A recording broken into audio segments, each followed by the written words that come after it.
Hi, my name's Cynthia Hankins, and I'm going to do my informative speech over puppy mills. So many people do not know where their purebred dogs come from, and many people do not care. Some people don't care about a dog's well-being, but I do. To me, dogs are people. Actually, they're better than people. They are selfless, loyal, and patient, and really the one thing they look forward to each and every day is to see their owner.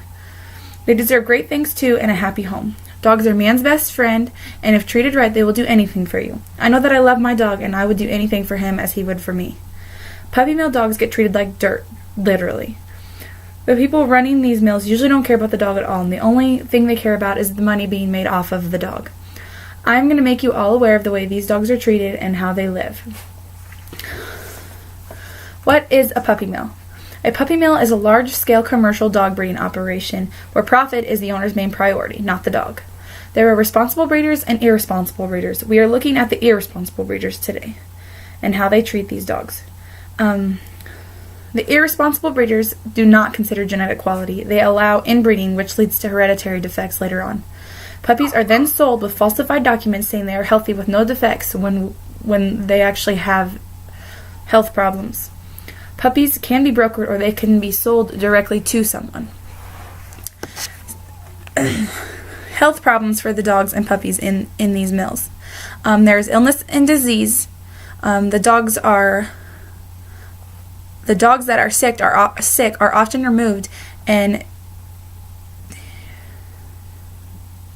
they usually contaminate the other dogs, which then leads to dogs dying. And then sometimes these owners don't take the dogs out right away, so then there's this dead dog laying in the cage, and it's contaminating all the other dogs and making them sick, and then it's just a chain reaction. Puppies often go with people or to the pet stores with disease or infirmities like fleas or mange. Some of the other diseases are epilepsy, heart disease, kidney disease, musculoskeletal disorders, endocrine disorders, blood disorders, deafness, eye problems, and respiratory problems. The treatment of these dogs in these mills. The mills are usually overcrowded and unsanitary. They lack veterinary care and socialization. Some places give them a decent amount of food and water, but some places just give them the bare minimum, which is not what a dog should have to live off of. Dogs are usually kept in wired cages, so feces cleanup is less of a hassle for the owner. These cages lead to injuries with their paws and their legs. These cages are usually stacked upon one another. The dogs don't get toys, treats, exercise, or grooming, and these dogs may spend their entire life outdoors crammed in cages, or they could be indoors crammed in cages. There really is no plus side to any of that.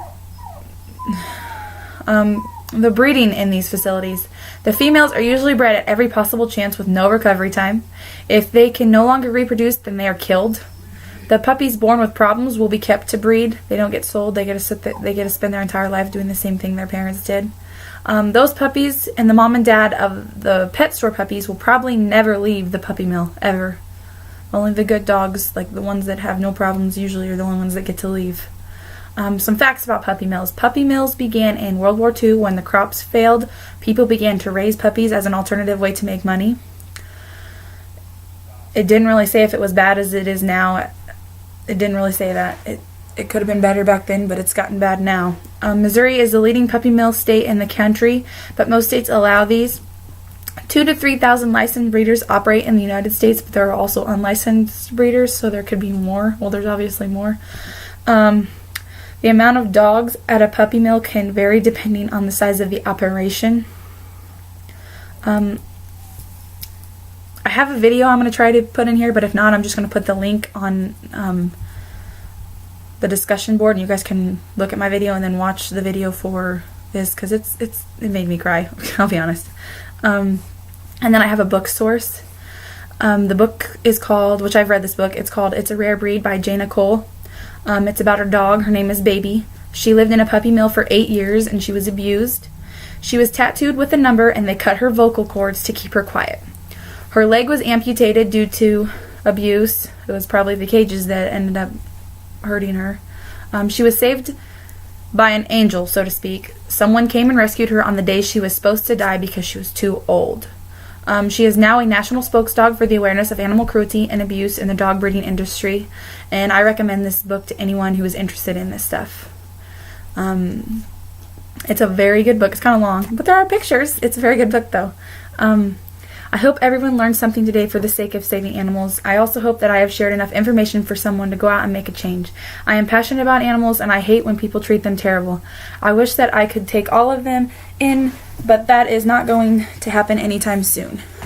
These puppy mills are real things, and the way these animals are treated is also real, and we need to change them for the better and make their lives better. This is off topic, but I hope to open an animal shelter when I get out of college and get a better paying job. I would really like to be able to make a difference in the world, and I hope that I could achieve this goal eventually. I hope I enlighten you all on the scariest things that go on in a puppy mill. Thanks for listening, and try to make a difference.